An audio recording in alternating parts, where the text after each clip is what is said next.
audience, participants, let's move on to the next presenter. We have a slide switch here. As you know, the next presentation is going to be provided by Ander Ochoa, IBM expert in Europe. He is going to be presenting about CloudPak for data and its features. Ander, please go ahead and start your presentation. Okay, let me share.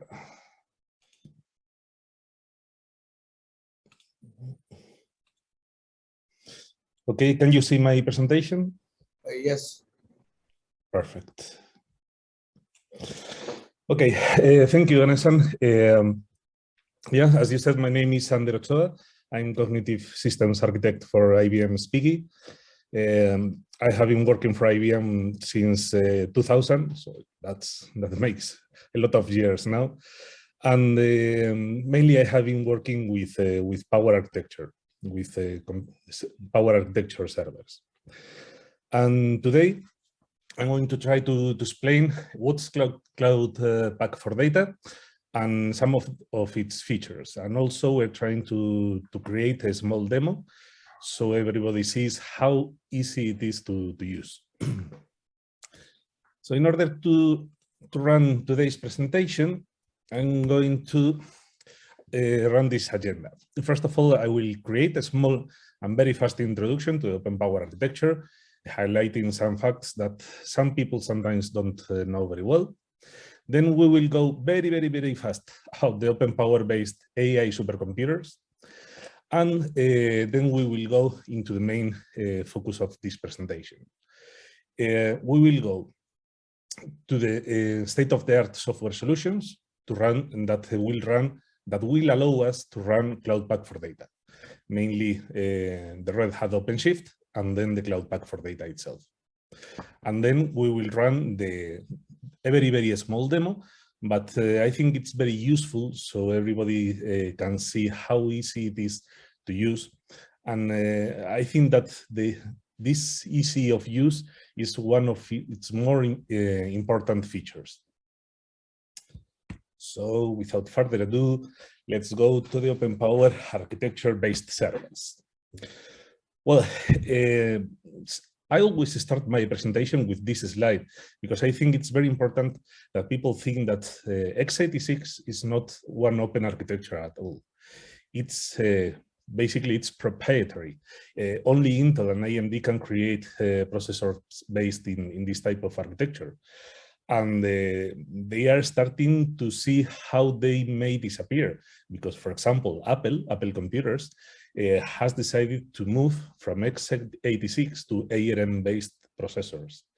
And I would say that they are having a very, very good movement because their ARM processors are really, really powerful. And ARM also is not open, it's licensable. What's the meaning of this? Well, ARM, it's a company that creates intellectual property, mainly designs of CPUs, and then they sell those designs to Samsung, to Apple, to anyone in the industry who wants to create processors based in this intellectual property. Obviously, this is quite expensive.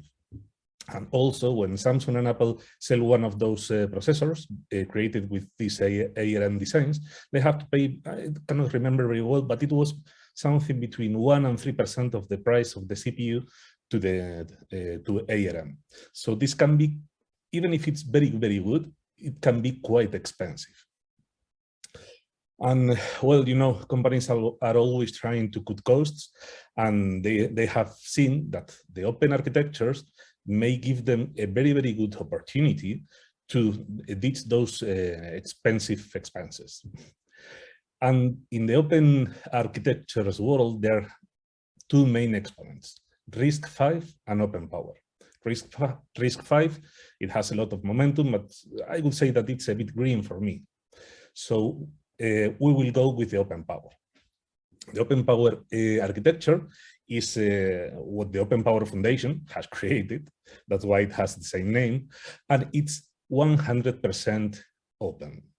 The Open Power Foundation is located just under the Linux Foundation umbrella, who are the ones who decide the feature of Linux. So everybody knows that Linux is open, so the open power architecture is also open.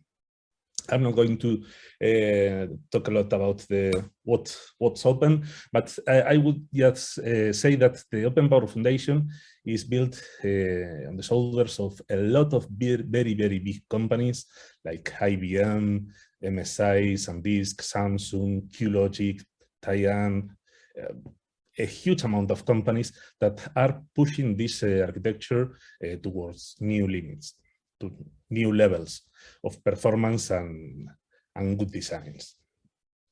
And this open power architecture has led us to create, for example, the Power 9 and just recently the Power 10.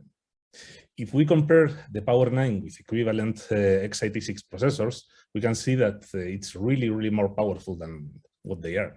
And if we compare them with now with the Power 10, we will see that the performance is skyrocketing. It's really good. The memory bandwidth, for example, it's incredible. It's several times more memory bandwidth. And for today's workloads, memory bandwidth is something very important. Also, another feature that not everybody knows is that the power servers sometimes, not all of them, but some of them, come with one hypervisor installed. This hypervisor, well, everybody knows VMware. It's the most well-known hypervisor, this is for sure. But VMware has a disadvantage. It's a software hypervisor. In the power servers, the hypervisor comes integrated into the firmware. So it's a firmware hypervisor. So it's way more powerful, it uses less resources, and it's way more secure. You see here in the table, you see that, for example, last year was the first year that was discovered a hypothetical security breach in our hypervisor, while other hypervisors from other companies are in other figures, I would say, and with not very good shape. Also, I would like to say that the power architecture was created around 1991, so it has been a long time since it was created. And right now in 2021, this is 30 years later, we are still running. We have a very healthy ecosystem. We have been working with the Power 9 processors for some years. Now this year we presented the Power 10. We have the Power 11 in works. So it's something really healthy. And I would like to highlight this because not everybody thinks that a RISC architecture may survive, mainly because other RISC architectures have been disappearing in the last years, which is a really pity. But this is a very healthy architecture, and also it's very mature.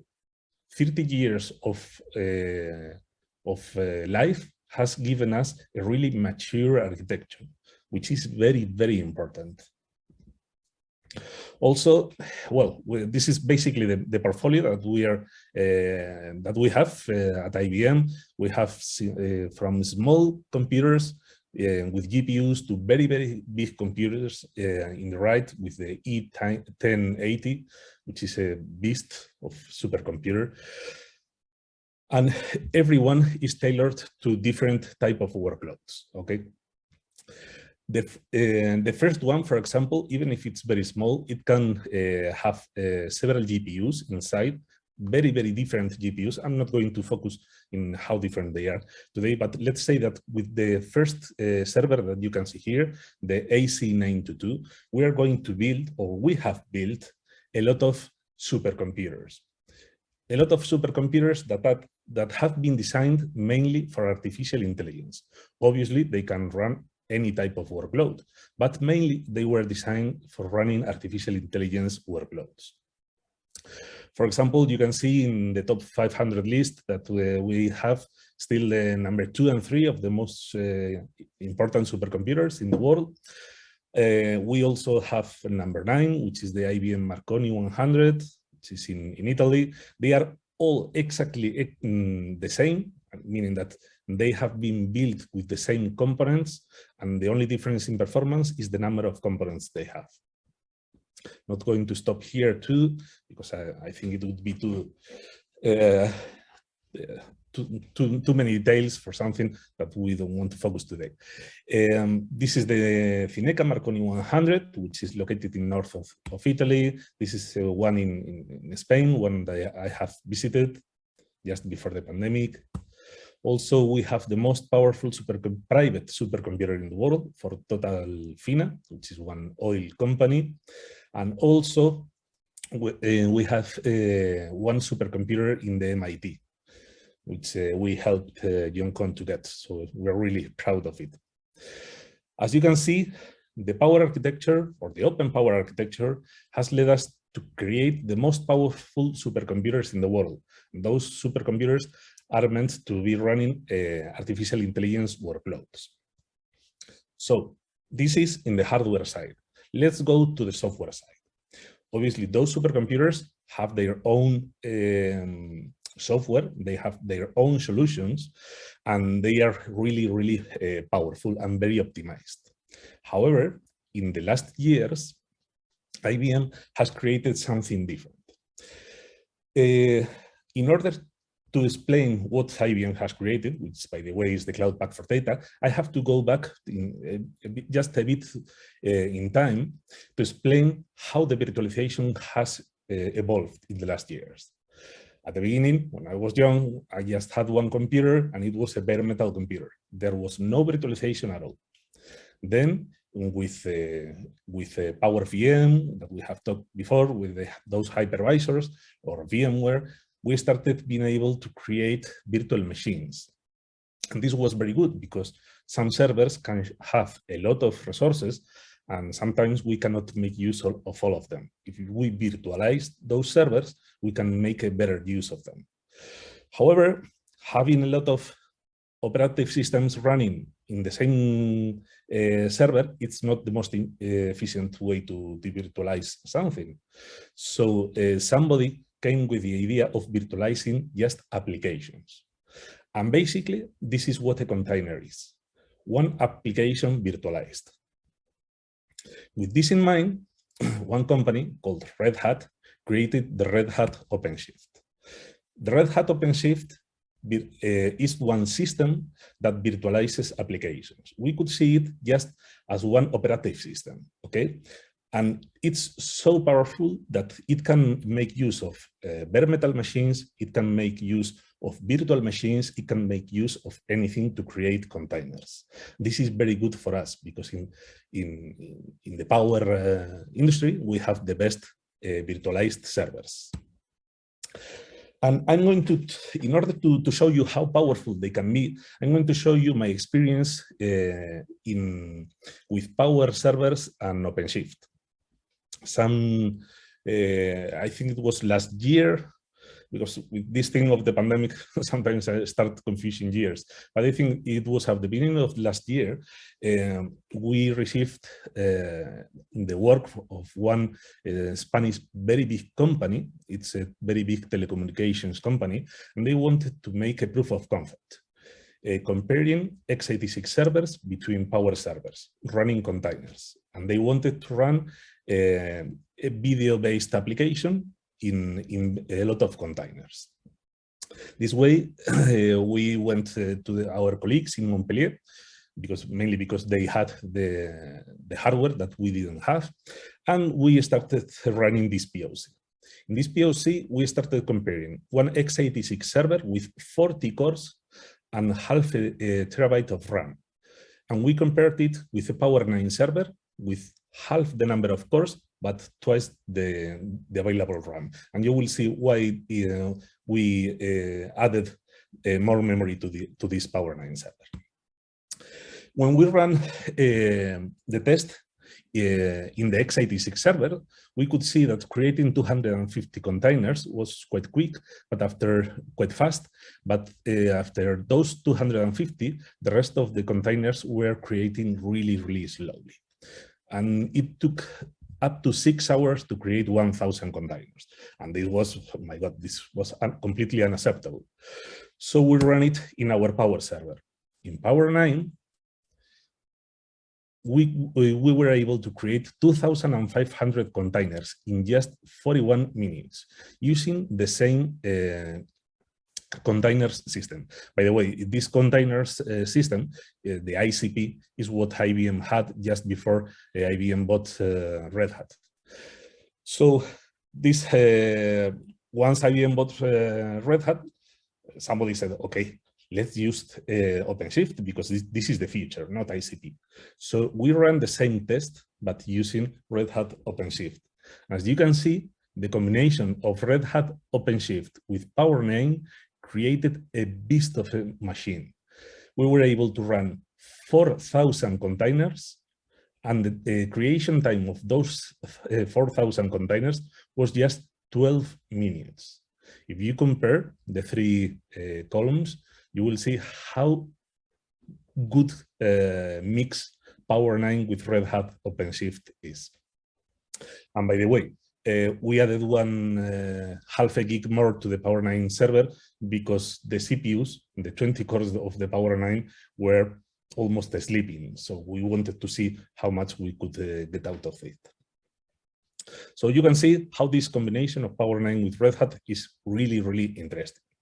So IBM saw this, and IBM said, okay, let's see if I can move. Oops.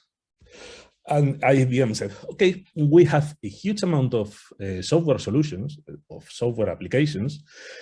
Let's put them, all of them, into containers, and let's create sets of those applications. And we will focus each set to one different type of workload. One of them, we are going to use it for artificial intelligence, and we are going to call it CloudPak for data.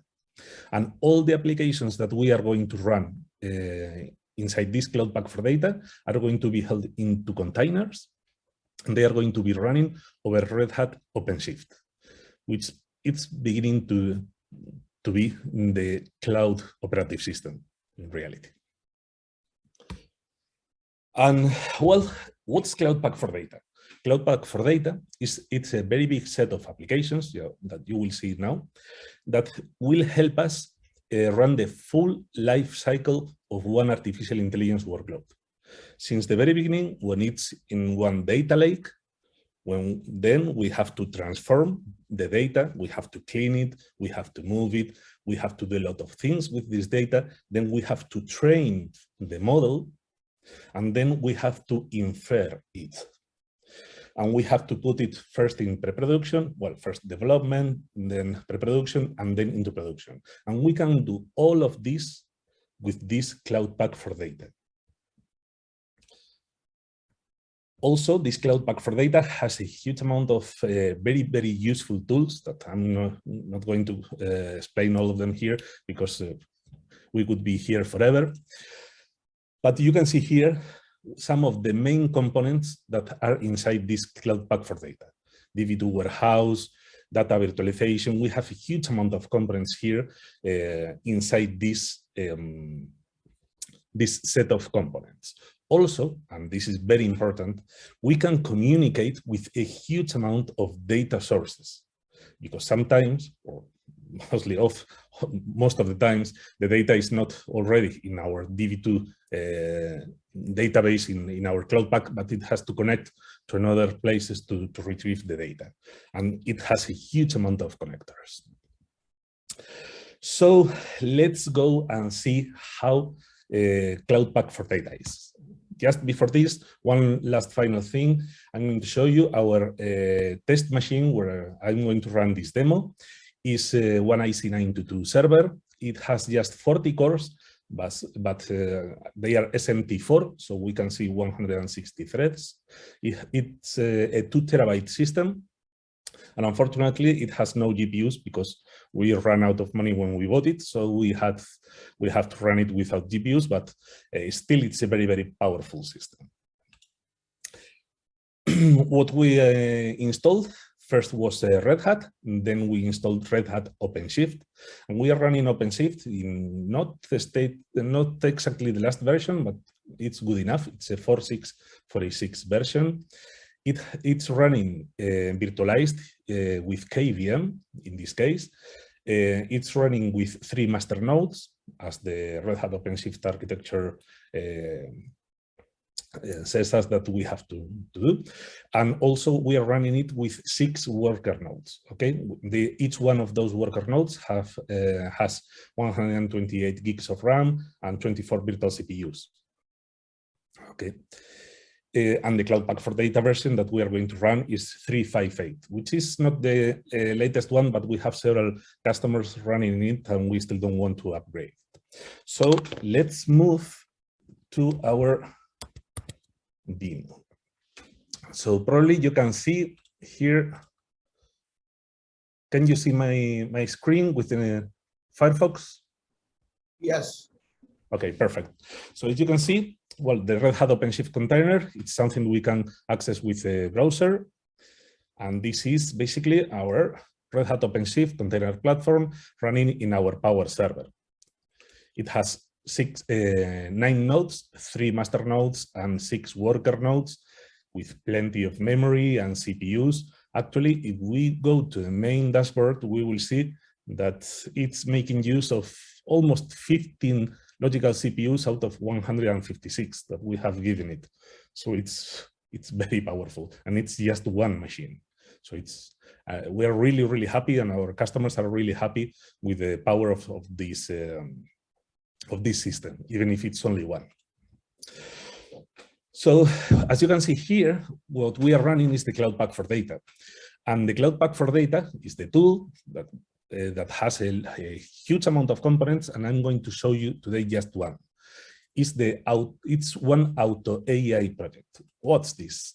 Well, first of all, when we start one artificial intelligence project, sometimes we have all the data and we have to decide what we can do or how we can deal with this data.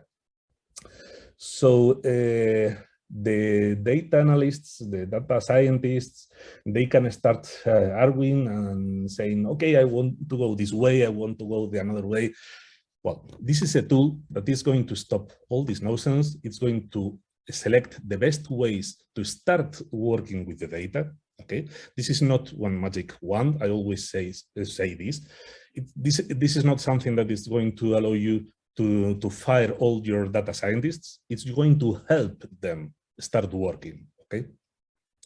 And in order to do this, we are going to create one auto AI experiment. What's this? Well, let's see, SC21 experiment.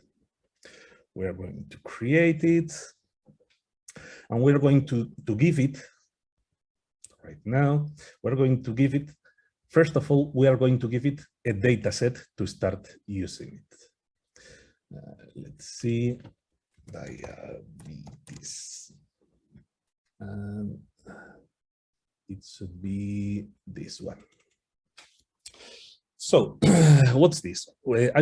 I have selected one small Excel file called diabetes that has a lot of columns and a lot of information. This information, let's see, is divided in different columns or features, showing the pregnancies of different people, the glucose levels of these people, blood pressure, skin thickness, insulin, body mass index, several features, as I said. And the last column, it shows if they didn't develop diabetes in their whole lifetime or if they did. So what we're going to try is to find the best way to create a model that is going to allow us to predict if someone is going to develop diabetes.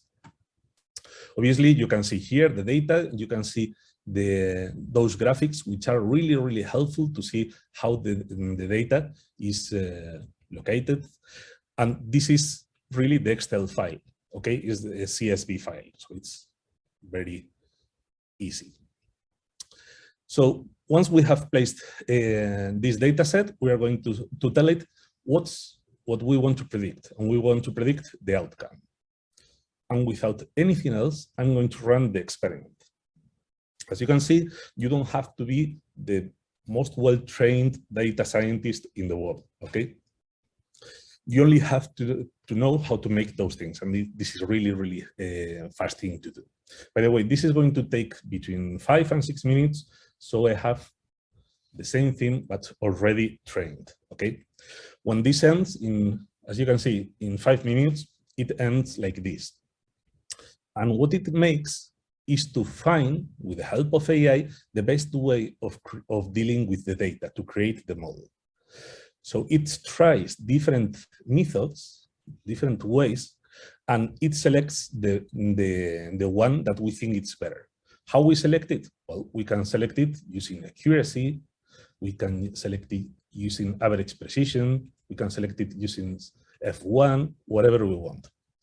Once we have the best one, we can go into it, and we can see different data that we have created. Okay.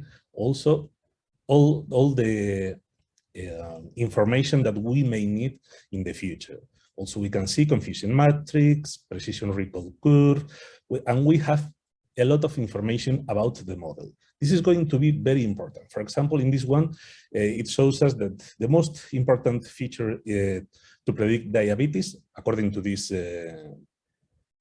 way of dealing with this data, is the glucose level, which is quite something that can be explained very well. Also, once we have it, we can save it, and we can save it in 2 different ways. We can save it as a notebook. I'm going to show it. It's very fast. Once we have it as a notebook, we can. This is almost like, well, this is like a Jupyter notebook, basically. Okay, it will show us how it has run all the model, and it shows us, even we can edit it. Well, oh, that's faster than what I thought. Well, once we have it, we can run it, and we can run it line by line, exactly as a Jupyter notebook. So that's all. Let's go back.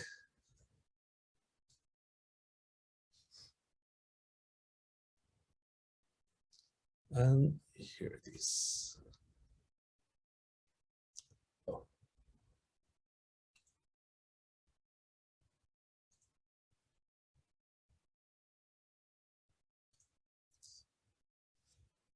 Also, something else that we can do with our model is to save it, but not as a notebook. We can save it as a model.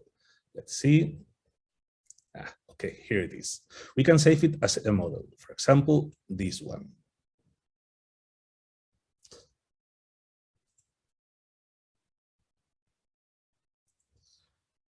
And once we have it as a model, we can promote it to a deployment space. In this deployment space, we can start using it in pre-production, or even if we are quite comfortable with it, we could start it using in a production level. For example, we can take this, we can promote it. Let's see. Deployment space, it has been promoted.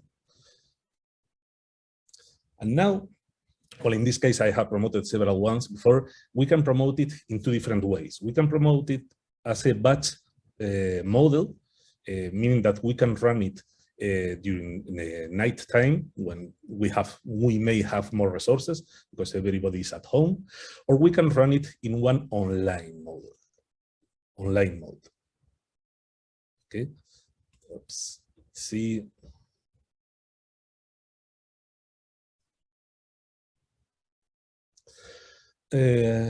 We have it for activities. Okay. Oh, sorry. Deployments. Okay. And we can put it in online mode. Once we have it in online mode, which it takes between 1 and 2 minutes, we will see that the tool is going to give us all the necessary code to start using it from using curl, using Java. With Java, we will have more code. It's not a big deal. We can use it with JavaScript. We can use it with Python or with Scala. even we can have one endpoint. So this is the URL that we can start using to predict whatever we want to predict. For example, one test. This is one online test. For example, we're going to use the model that we just created, and we are going to test it for one woman, for a woman who has had 2 pregnancies. Glucose level is 100, blood pressure is 34. I have no clue about medicine, so I could be writing nonsense figures, but that's how it is. Skin thickness, it's 20. Insulin level, it's 102. Body mass index, 25. Diabetes pedigree function, which I have no clue what it is, 77.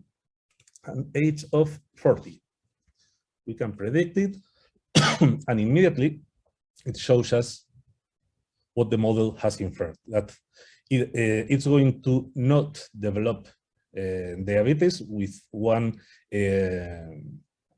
precision of 91% of accuracy, which is quite nice. So this is, as you can see, this is a very easy to use tool. It can be run in not very powerful computers, because this is running in just one, and we usually would have to run it in several computers if we were using the x86 version. And also it helps a lot the artificial intelligence projects. It helps to reduce the time to market of the projects, and also it allows a lot of people to work in those projects, mainly because it's a tool that can be accessed remotely. For example, I'm working today at home and I'm accessing it to the server, which is located at IBM Spain. So I think that's the time I had to show you today for IBM Cloud Pak for Data. Hopefully you found it interesting, and well, thank you very much. Thank you, Ander. Thank you for the presentation about Cloud Pak for Data. Certainly,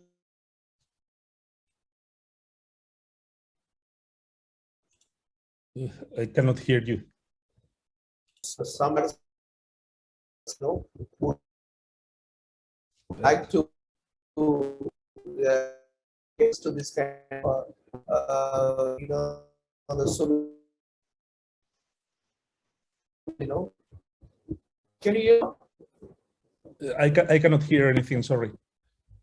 Yeah. Sorry, if there is any question, you can write them, because I cannot hear almost anything.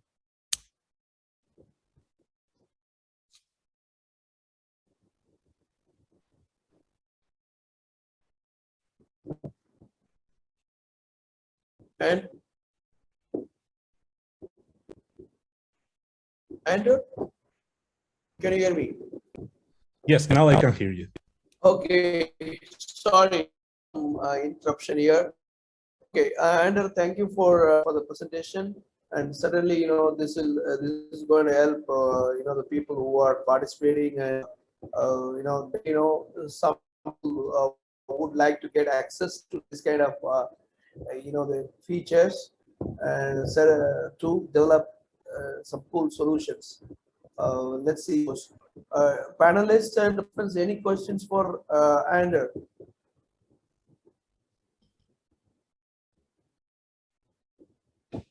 Okay, if you don't have any direct questions, please put it in the chat window.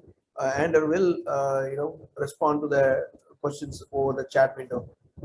Once again, I'd like to thank Ander for his presentation as part of the ADG, the Open Power Workshop, co-located with the SC21. Thank you very much, Ander.